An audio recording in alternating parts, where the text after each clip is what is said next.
Comic-Con, the world's largest gathering of fans dedicated to movies, television, comics, and everything else that matters. One place, 100,000 fans, and only one network has it live. G4 brings you all the breaking news, celebrity events, and crowd-pleasing pandemonium that is Comic-Con 07. So get dressed, grab your weapons, and get ready to celebrate the biggest comic convention in the world. This is G4's Comic-Con 07 preview.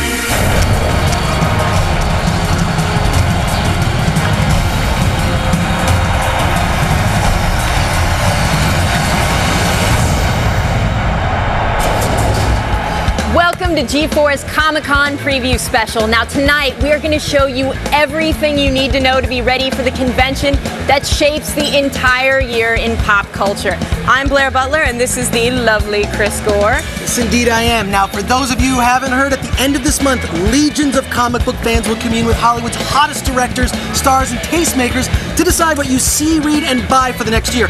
It's like Galactus and the Death Star had a baby. Huge baby. That would be a really big baby that eats worlds and is easily destroyed by the Rebel Alliance. Anyway, and G4, we're the only network covering all of Comic-Con. We will be there for 2 days of live wall-to-wall coverage, July 26th and 27th from 7 to 9 p.m. Now, today we are here at the Frank & Sons Collectibles show in Los Angeles. Mini conventions like this one are happening all over the country in preparation for the granddaddy of them all, Comic-Con. And later on, we'll be checking the fanboys here and taking their pulse before Comic-Con 07. But right now, all across the country, Comic-Con fans are getting ready to invade the San Diego Convention Center like a big orc army. This is Comic-Con!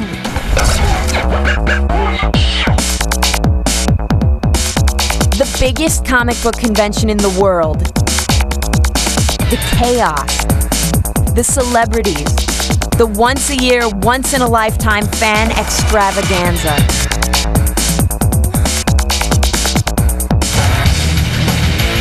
This is the launching pad for the next big thing. It's the first appearance of the next cult shows, the next blockbuster movies, and a celebration of the comics that inspire them. It's the place where 100,000 people worship at the altar of pop culture. And for the first time ever, one network is bringing it to you live, before your eyes, in real time as it happens.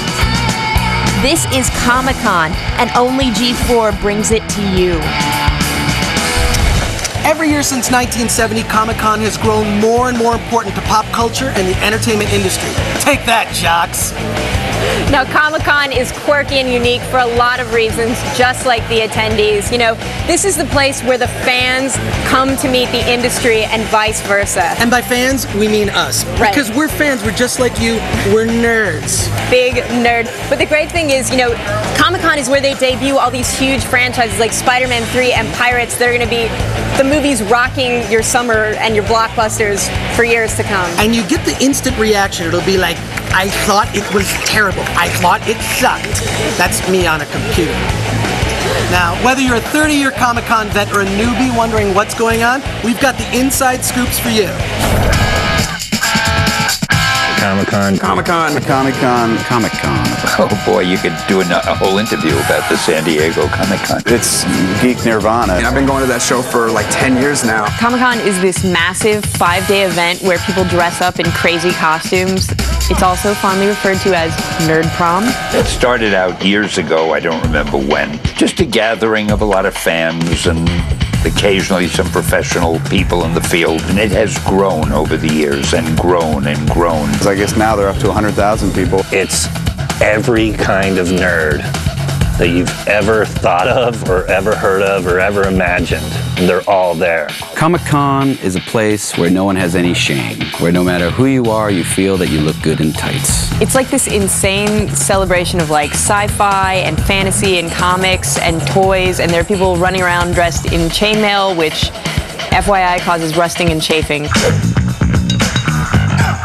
Now, when they hold that convention, so many of the people who attend are people from Hollywood, from the movies, from television, from all forms of the media. They're looking for the next great idea that might be in comic books. Now the movie studios come down there and show lots of summer preview stuff or whatever and hype their wares. We were shooting in Australia and then took a plane directly to San Diego. Got up on a stage. There were almost 7,000 people in the room, and there's a lot of love in the room. I was there promoting Devil's Rejects, and there was 200 or 300 Captain Spauldings running around, and they all looked disgusting. I have like 6 properties there, so I'm a little John Lennon walking into the place. Always wear sunglasses, punch random strangers in the face. You know what I mean? Steal their women and just like make out with them right in front of them, and then say, "In your face, nerd. Here, buy my stuff." I won't be there pouring and selling my movie as much as just being there for the sake of being there. Yeah, I'll be going to Comic-Con for sure. Honestly, I'm looking forward to the entire con. I love the whole thing. I can't wait to go. You're watching Comic-Con on G4. Fat guys in tights. Comic-Con is famous for its fans, but sometimes the fans are famous too. Celebs don't just show up to promote their projects, they're also there as attendees. That's right, you could even take a whiz right next to Tobey Maguire. No lookies though. Now, this year there are rumors that everyone from Will Smith to a zombified Alec Guinness could show up at Comic-Con. Oh man. In order to get a feel for the caliber of celebs we could see this year, let's look at who was there in 2006. Comic-Con, baby? Comic-Con 06 is as crazy as Comic-Con 05 and 04 and 03. It's huge. It's like a big party, you know, where people sort of get to celebrate all the quirky things they like and all the mainstream things they like, and it's kind of a place where anything goes. My name is Borth. Hello, Comic-Cons.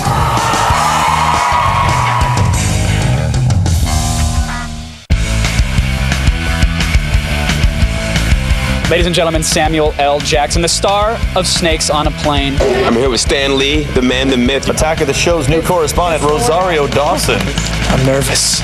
I don't know why. Comic-Con is great. It's really like a film festival for the fan. Hey everyone, I'm on the set of Transformers. The people who are here are just, they're such fans of movies. I'm probably the geekiest guy to ever be in a geek film. I think it's neat that these people are so passionate about the stuff that they love that they'll drive all this way and come out here in this hot weather and hang out. I just love it. I love how everybody gets all dressed up and like so into it, and like you have like old people, you have kids. It's rad. It's just it's exhilarating. It makes me smile. All right, I want to start it off. I got an 8-bar rap for you about the movie. You ready? Come on.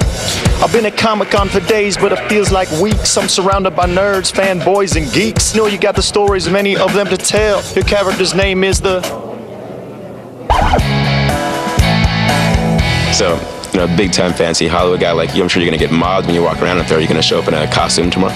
Yeah, I plan on wearing 8 costumes. Blues, reds, pinks, maybe even something in a nice lavender. I have a running bet with Topher to see if there are more Sandmen or more Venom-eye. What's the worst costume you've seen today? There's no such thing as a worst costume, because if it's a horrible costume, that makes it good, because it stands out. You're at Comic-Con, lots of hot nerd chicks. Are you never going to go roaming and looking for some hot chicks later? The answer to that is yes. Girls? Of course, I'm looking to pound the Vulcan, right? Comic-Con! Woo! You know, last year I talked to Hilary Swank, Nicolas Cage, Tobey Maguire, but of course, my favorite interviews were with Sam Raimi and Bryan Singer, because I'm a geek, man. I love talking to the directors. Love Sam Raimi. Now, don't leave us just yet. We've got the latest on Watchmen coming up. When it started, that was the only place you could really go to see, 100 different comic book dealers. Now it's, an entire pop culture phenomenon. Simmer down, hot stuff. We still have more to come, including an exclusive interview with 300 director Zack Snyder, secrets from Frank Miller, and the latest on NBC's Heroes as G4's Comic-Con preview continues.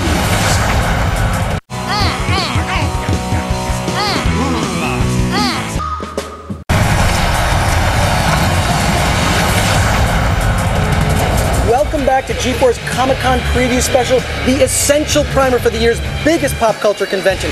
It's like Mardi Gras, but with more man boobs. Oh, nice. Well, Well, this year we'll be live at Comic-Con for 2 days, July 26th and 27th from 7 to 9 p.m.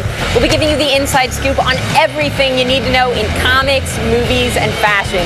Or maybe not fashion. Scratch that. I would, no. Yeah. We showed you some of the stars from last year's Comic-Con, but there were tons of other big things happening as well. Like Spider-Man 3, we got our first look at Venom. Which was very cool. Plus a little movie called 300 that no one had really expected to be all that exciting. They saw the trailer and realized it was a frame-for-frame reworking of Frank Miller's graphic novel, and the fanboys went crazy. Now, everyone has their own reason for going to Comic-Con. Right. Some come for the movies, some for the action figures, comic books, and some for the costumes, and some of us for the nerd sex, but it's never actually happened to me. So. It's okay. I'm sure it'll happen for you. But only after the buzz fades and the dust and the asthma inhalers settle can you truly judge what was the best. So now, a year after the fact, here is the top cream of the crop of Comic-Con 2006. The movies were bigger than ever, and everyone was buzzing about Snakes on a Plane. The hype behind the film was phenomenal. Nothing could top Samuel L. Jackson wowing the crowds, not even the movie, which unfortunately sucked. Sacha Baron Cohen came down as Borat and delivered a private show of what was becoming one of the hottest comedy characters in America, wowing the crowd with tales of prostitutes, missing limbs, and gypsy tears. Comic-Cons! Guillermo del Toro screened Pan's Labyrinth, which turned out to be an amazing fantasy film. Afterwards, the panel was the highlight of the evening, as Guillermo proved himself a true fanboy and even got a wedgie from a critic. Superman Returns director Bryan Singer returned to show the crowds the most talked-about scene from the film, which never made it to theaters. The Return to Krypton clip still hasn't made it to DVD, so Comic-Con was your only place to see a clearly distraught and inebriated Superman beat up a stray dog. One of the biggest movie surprises came from the awe-inspiring 300.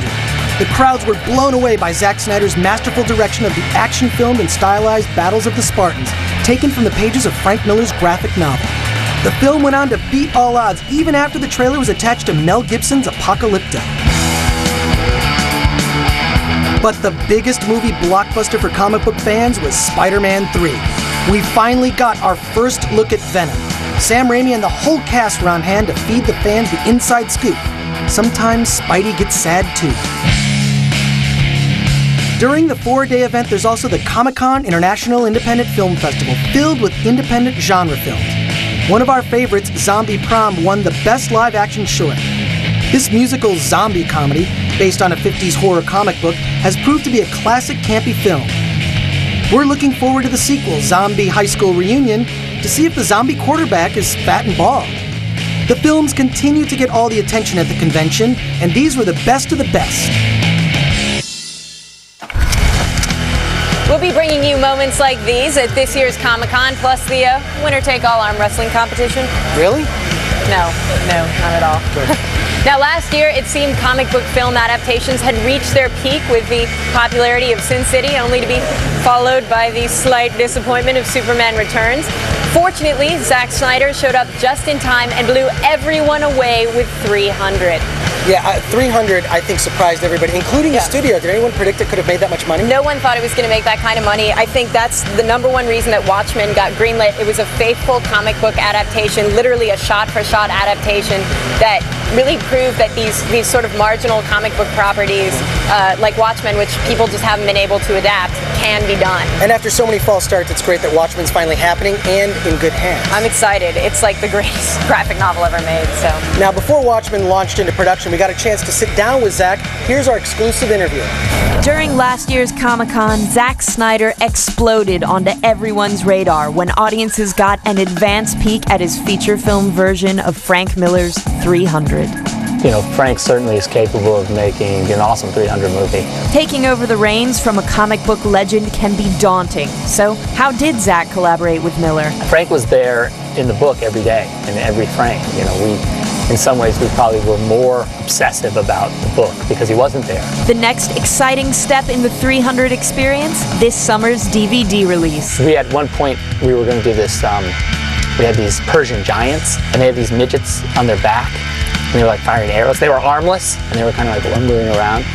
And so we were gonna have a whole like army of those guys. And so we shot a sequence, but we never finished it because it was, if you can believe it, it was too much. And so that would probably be on the DVD and some other stuff like that. Hot off the enormous success of directing 300, Zack Snyder stays true to his comic book roots for his next foray into motion pictures, and in doing so has contributed one of this year's biggest Comic-Con buzzwords, Watchmen. Got a script and we were given it to the studio and they seemed pretty excited about it. Watchmen tells the story of an alternate history of the United States where the Cold War is still in full force. The graphic novel deconstructed the superhero genre, so how can Zack translate this contemporary vision to the screen and yet retain the essence of a legendary superhero comic? I have this sort of love affair with the idea of the movie being 1985, with having Richard Nixon changing the Constitution so he could be reelected, and all that idea, you know, how that world is different from our own, really intrigued me, and sort of the way that a modern audience can look at the movie and see our own world in it. After the groundbreaking special effects in 300, how is Zack going to translate the original look of Watchmen to the movie screen? In Watchmen, you know, there's a sequence that takes place on Mars. I'd probably be using very similar techniques that we used in this movie, and it is a big Antarctica sequence. Adrian's stronghold in Antarctica, you know, that would probably also utilize a lot of CG. As a filmmaker, what challenges does Zack personally feel about bringing Watchmen to life as he did with 300? When you look at the movie as a painting, you think that runs counter to the idea of filming like an action scene, right? So you're sort of faced with that dilemma, like, do I want to make a great looking shot, or do I want to film this action? I want to make it the same thing, you know? I want to make this beautiful painting be like also a beautiful action scene. And the speed change was really to allow you to sort of understand the composition and the sort of beauty of each moment. Judging from the visual virtuosity that was 300, Zack Snyder is sure to inject the same passion and genius into Watchmen. My God, there's extra midgets on the DVD. That's because you can fit more of them on one disc. It's true, they're tiny. We'll be bringing you all the latest on Watchmen, plus much more this year with our live coverage of Comic-Con from San Diego. Now, Watchmen is sure to be one of the most talked about projects this year. And I personally am looking forward to it because it's really the comic that sort of changed graphic novels, changed sequential art for years to come. It's so influential and really deconstructed superheroes for the first time ever. And didn't just influence comic books because of the way it's storytelling and whatnot. It influenced film and TV. I mean, Lost, J.J. Abrams has said that Watchmen was a huge influence on him. Right, and it seems to have influenced Heroes and a lot of other shows, so I think it's about time that it's coming to the big screen. All right, we have more Comic-Con coming up, so stay with us. When I go to Comic-Con, I look forward to looking at all the previews, new movie previews. Definitely Iron Man this year, so. Hey, you can't go anywhere now. We have the best costumes of Comic-Con coming right up. And later, Frank Miller talks about his latest project, The Spirit, as G-Force preview special rolls on. Call now.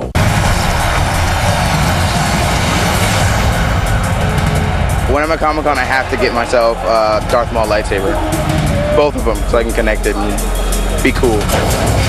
Welcome back to G4's Comic-Con Preview Extravaganza. Today we are at the Frank & Sons Collectible Show in Los Angeles. But later this month we'll be covering the year's biggest pop culture event live from San Diego, July 26th and 27th.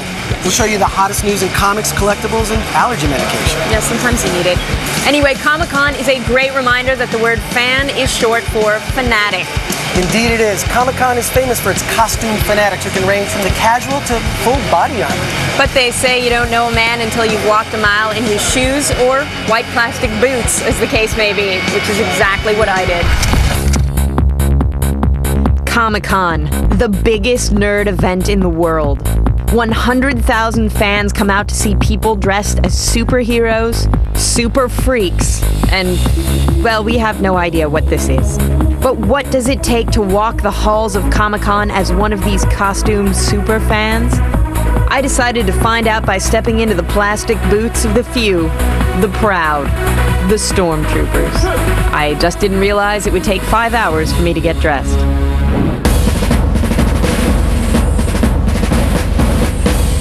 I love the smell of PVC in the morning. I seriously can't. Also, you can't move in the suit at all. Hold on. Eventually, it was time to head to the convention center. I'm ready to become an embedded journalist of the 501st. Helmet's on. It smells minty.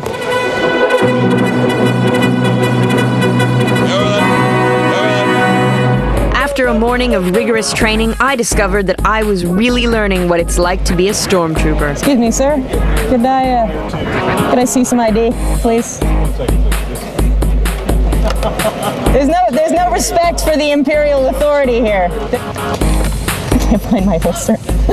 trainee.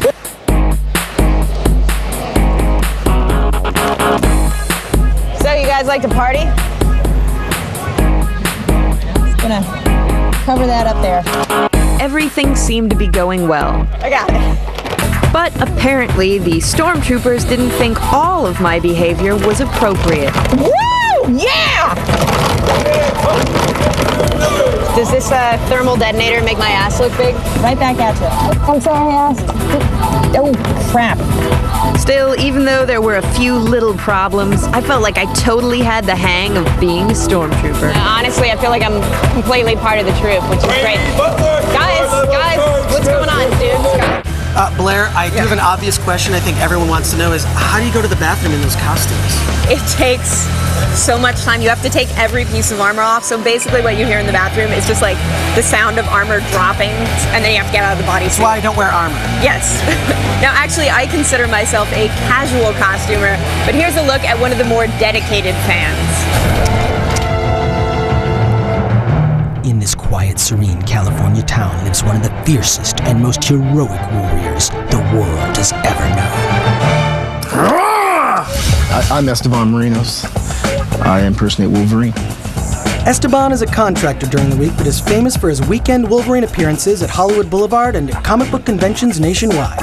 But what inspires Estaban to play the part? I got into the character just because of the hair, you know. I pretty much use almost a half a bottle of hairspray. I use my pick, you know, I use my shaver, you know, it's all part of the tools of bringing the character to life. Esteban's total dedication to Wolverine only begins with his hair. I have the tattoos on my hand because in Weapon X, they put those in his hand to guide the blades out. I have probably like 4 sets of claws. And then the new set of blades I got now is, they're aluminum. And they look pretty real, but they're not sharp. There's much more to this vigilante hero than hair maintenance, ink, and claws. There's also spandex. Yeah, the hardest part of making a costume is finding the time, the patience, and the material. Now, this costume here took me about 4 months. I use Toy Biz toys for getting in detail for the comic outfits, and I buy the toy because you can flip it over and see the back and get in detail what you're missing in the comic book. Weapon X, that costume pretty much is Wolverine stripped. He's down to his undies, and a lot of girls take more photos with me in that costume than any other costume. And guess what? This Wolverine has a family. My family, they support me, they go with me. They like to collaborate with everything I do and be part of it and experience it. I love having Wolverine for a dad because it's fun seeing him dress up.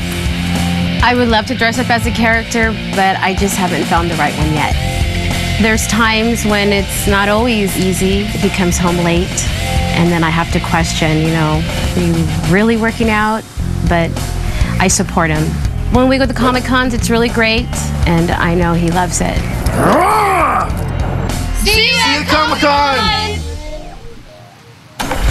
You know, I have to be honest, I would totally dig having the custom-made Wolverine claws. I'd use them for, like, barbecuing shish kebab and stuff. Yeah, you know, I've never done the costume thing, but I do have adult underoos, Green Lantern, wearing them now. I think that's a good choice. This year, G4 will be bringing you all the hottest and oddest costumes at Comic-Con live from San Diego. That is right. Of course, those 2 days are just the prelude to the Masquerade Ball, or Nerd Prom, as I fondly refer to it, which is on Saturday night. That's when all the super fans are out there strutting their spandex stuff. Last year, Zack and Blair took an up-close look at all the best dressed at the ball. Yes. Yes, we did. I once won Best Actor at Camp Charles Pearlstein Drama Department, 1995. We at it again, everybody on the dance floor, get it packed in. Anyway, we're going to talk to some people when they come out of the masquerade and see what this thing is all about. Hi, Sparkle Fairy. What movie are you from? I'm an original design. I created this character myself. So did I. I'm here with a Sith Lord who appears to have sustained a serious neck injury. You are Lois Lane. No, I'm not Lois. You're definitely the most loquacious alien I've ever met. Is that an STD? You are Roxy Hart from Chicago. No. This is awkward because I think his eyes are now compressed into my boob. You are... Who are you? I'm Kitty. Hi, Kitty. Kitty Bang Bang. Hi, so, yeah, what character are you? I'm the classic wasp. And I'm the classic Jew. I don't mean to point this out, but you're wearing very little right now. Don't be afraid of the dark, love. I'm not afraid of the dark, love. I promise you. Did you get as much ass as Hugh Jackman? Hugh Jackman? Who's he? Some actor. I think he played a gay guy once in a Broadway show. All right, we saw a lot of great costumes tonight, some of which scarred me. Yeah, we did see a lot of great costumes tonight. A lot of costumes that my costume was a lot better than. Maybe next year you could dress up as something, Blair, and help me out. How about Amazing Girl? I don't give an F. Just do something. You know, I think the A stands for... I'm going to Comic-Con. I'm working it all 5 days. I'm pretty pumped. It's a good time. It's a lot of crazy people. How many times do we have to tell you? Stay right here. We've still got an exclusive Frank Miller interview and the latest on Heroes as G4's Comic-Con preview keeps on coming. This July 26th and 27th, these mild-mannered reporters will don their spandex and face an army of celebrities and legions of fanatics in bad costumes. I noticed that not only do you have a lightsaber, you also have a cell phone. Comic-Con 07 Live, Thursday, July 26th and Friday, July 27th at 7 on G4. On G4.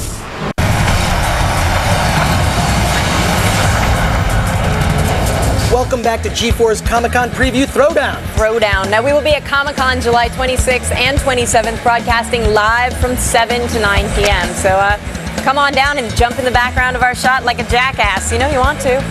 Now, Frank Miller is one of the greatest living legends of comics and one of the few involved in the transfer of his own work to the big screen. That's right. Now, he co-directed Sin City with Robert Rodriguez. Right, and of course 300. Right. Can't forget that. Now Ronin is in development. And The Spirit. Yes. Frank's next project is directing The Spirit. We got an exclusive chance to sit down with this comic book legend and pick his brain. Frank Miller sits atop the Mount Olympus of comic book artists who have driven what is possible within the medium. And he's also been at the forefront of the surge into making these powerful graphic images stalk us as motion pictures. I think that comic books and movies are getting married. Or at least they're having a very turgid affair. Miller first collaborated with director Robert Rodriguez in bringing his Sin City graphic novel to the silver screen, and then by executive producing the surprise smash film of his graphic novel 300, directed by Zack Snyder. Zack showed me a test he was doing. I decided to kill him. This would be too much fun, so I would kill Zack Snyder. I'd hide the body and just show up as the director the next day. Then I saw him on the set working, and I realized this is a little beyond my scale. So that's why Zack Snyder is still alive. And now, the big news leading up to this year's Comic-Con is that Miller has finally set his sights on his first solo journey in the director's chair, with the much-anticipated filming of the cherished Will Eisner classic, The Spirit. If there are a handful of people without which the industry would not have existed, Eisner is among the list. And with this reverence in mind, Frank Miller is very excited about his new project. Okay, we're going to talk about The Spirit now. The story centers upon Denny Colt, an ambitious young cop who was apparently murdered in the line of duty. Denny returns to Central City as the masked mystery man known as The Spirit, his arch nemesis, Octopus. The question for fans is, how can Frank Miller translate this revered classic to the big screen and to a modern audience? For old-time fans, it's going to be somewhat shocking, because The Spirit is going to be younger, much more intense, haunting figure. The terrible things usually come from the octopus, whose tentacles, all the crimes and criminals and hitmen and prostitutes and everything are spread throughout the city. I'm doing the best at writing a story that people both won't expect, but also if you've never heard of The Spirit, you're going to think he's cool. Samuel Jackson has already been slated to play the nefarious Octopus, but when asked about who he has in mind to play the title role of The Spirit, Frank's answer is as mysterious as his art. I know exactly what I want to play it, but I'm not saying a single word to you. Now this year we'll bring you all the coolest and most exclusive collectibles live from San Diego. Now to get a feel for what we might see in San Diego later this month, here's a look at the collectibles I found at the New York Comic Con. New York Comic Con is the East Coast destination for all things geeky. You've got comics, celebs, rabid fanboys, and even lady nerds like myself. But what really makes the con special is all the weird collectible stuff that you find here that you won't find anywhere else. For example, the Spider-Man back scratcher. All right, so tell me about this Jake the Snake water gun. It's one of those unusual pieces I find every now and then in my searches. I just thought it was unusual enough that people haven't seen it, even wrestling fans, that I brought to the show. And the water comes from his mouth, so it has authentic projectile vomiting action. This is a Farrah Fawcett action figure? That's correct. There's a lot of other things that people collect. Farrah's quite popular. Yeah, and her hair is authentically of the 70s. That's amazing. Wow. Your hair is quite similar, actually. Oh, busted. All right, so tell me a little bit about this picture. Well, this is a 13x9 print from Jason Palmer in the image of Masioka. He's by far the hottest actor on the show, outselling everybody like crazy. Oh, wow. What guy doesn't want a full portrait of Masioka hanging over the bed? I'm telling you, ladies, I'm getting one. Now, how much is the Green Arrow doll worth? Okay, this Mego Green Arrow on the box is $450. But if you have him on a blister bubble card, he is anywhere from $3,000 to $12,000. But if you take the figure out of the package, he's down to $175. Okay, so kids, never take the figure out of the package, ever. Thank you guys so much for accompanying me on our tour of all things weird at New York Comic Con. You're welcome. And since there's no bounty on you, sleep well tonight. Oh, okay, thanks.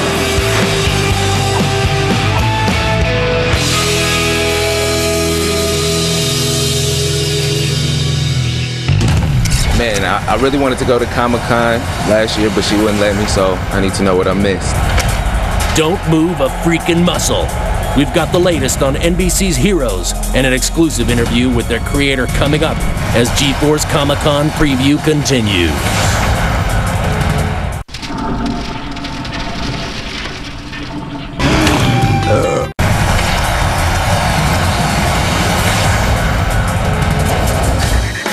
Welcome back to G-Force Comic-Con Preview Special. Now this year we'll be on the floor live in San Diego covering all the happenings that will shape your year in entertainment. We'll bring that to you July 26th and 27th. Now last year from Comic-Con, NBC's Heroes was a one-way hit. It absolutely was. It was big, and they showed the 72-minute pilot for the first time ever at Comic-Con.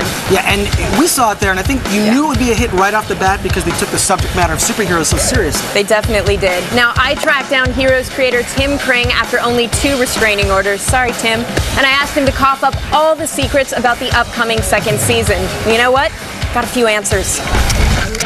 What kind of presents are you guys going to have at Comic-Con this year? Well, this year we're looking at Comic-Con as like a big thank you for last year because they embraced us with such enthusiasm and such excitement, and were really responsible for, I think, the creating of the buzz that ultimately became this huge launch of the show in the fall. For anyone who's been sleeping under a rock, Heroes is last season's hugely successful TV show about ordinary people who discover they possess extraordinary abilities. The central message of Heroes from the very beginning has been one of hope.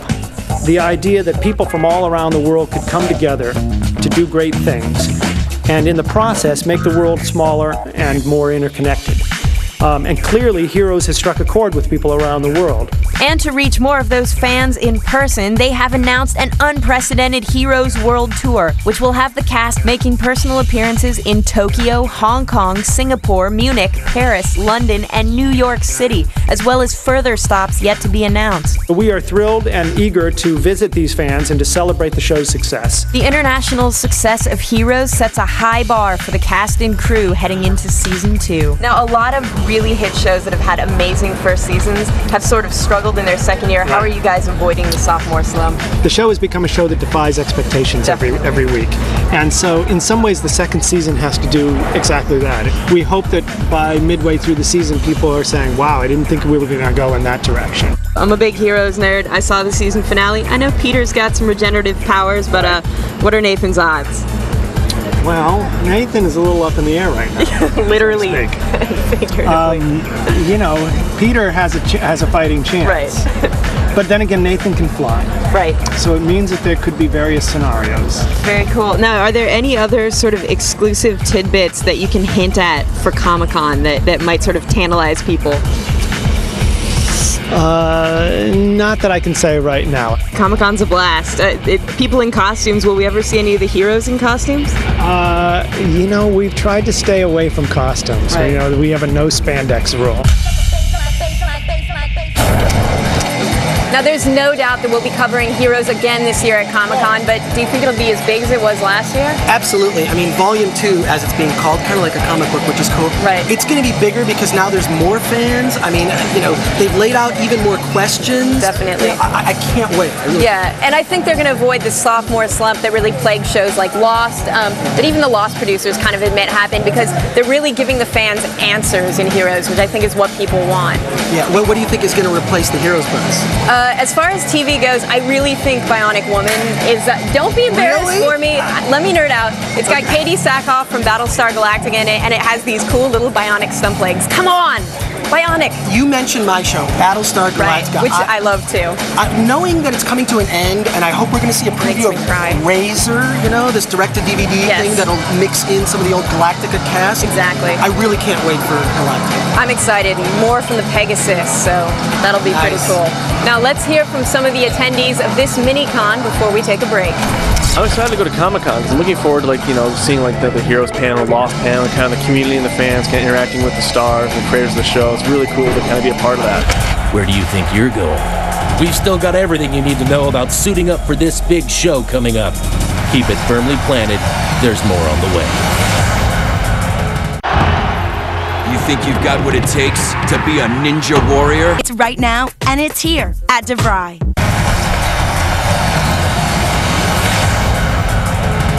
I do worry about if Hollywood and big money is taking over and if comic books are still important at Comic-Con.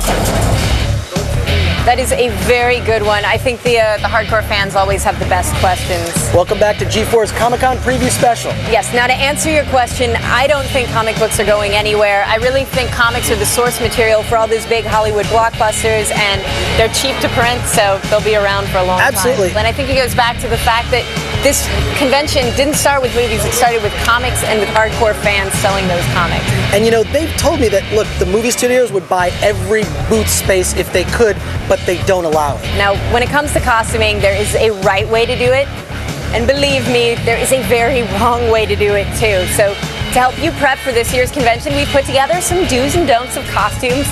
Please, I beg you, pay attention.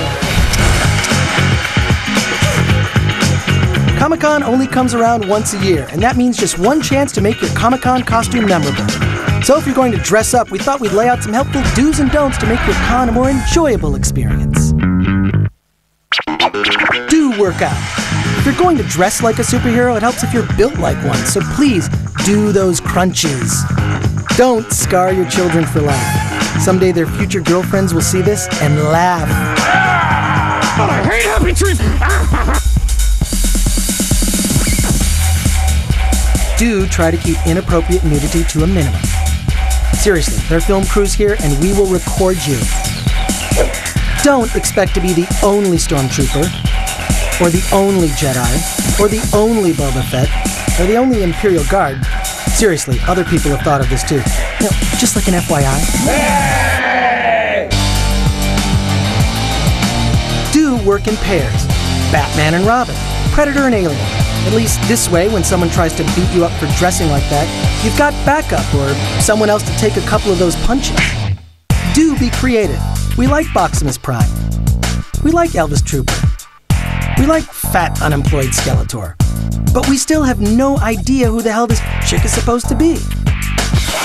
And those were a few helpful do's and don'ts to make your Comic-Con a little more pleasurable for everybody else.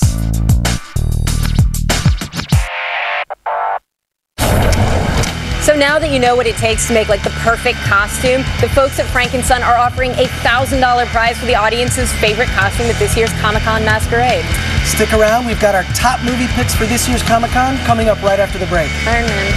One of the costumes that I saw was this guy was dressed up as a demon from World of Warcraft. I don't know how he got out of Azeroth for a day, but he made it to San Diego and he was cool to check out. Sit your ass down in that chair. What will be this year's 300?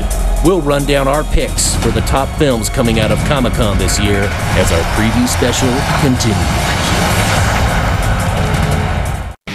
Next, E307 Live continues. Exclusive Comic-Con 07 Live, Thursday, July 26th and Friday, July 27th at 7 on G4. Welcome back to G4's Comic-Con preview experience. Now, this year we'll be giving you all the inside information on the trend-setting event of the year for movies, comics, and TV, all my favorite things. Now more than ever, everyone at Comic-Con is buzzing about the films. Yes, so we are going to give you our picks for the top films to come out of this year's convention. For me, Indiana Jones 4, Shia LaBeouf, official star now from Transformers, you might have seen that. Combined with Harrison Ford and Steven Spielberg doing the action, it's going to be great. I think you're more excited about geriatric Indy than I am, but what's your next pick? And then Speed Racer. I think the Wachowski brothers in the driver's seat, that's going to be cool. And then Where the Wild Things Are, not a lot of people are talking about that, but Spike Jonze taking a children's book, it'll be a bizarre vision.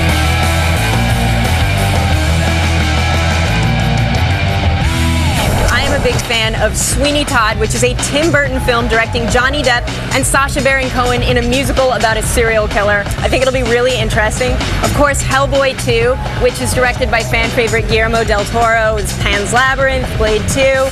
The first Hellboy, I'm excited. And of course, finally, The Incredible Hulk is finally getting a reboot that will erase the bad feelings of the first movie. If they can reinvent it, it'll be great, but I think we're both excited about Iron Man. Iron Man's going to be cool, I think, because of Jon Favreau in the director's seat. Coming from independent film and taking that vision to a Marvel franchise, it'll be cool. Yeah, and I think a lot of people who are skeptical about Robert Downey Jr., I have two words for you. Michael Keaton as Batman. Everyone thought that was going to be weird. I'm totally psyched for Iron Man. We're just too excited. We are. I just had a geekgasm. Ew. In my pants.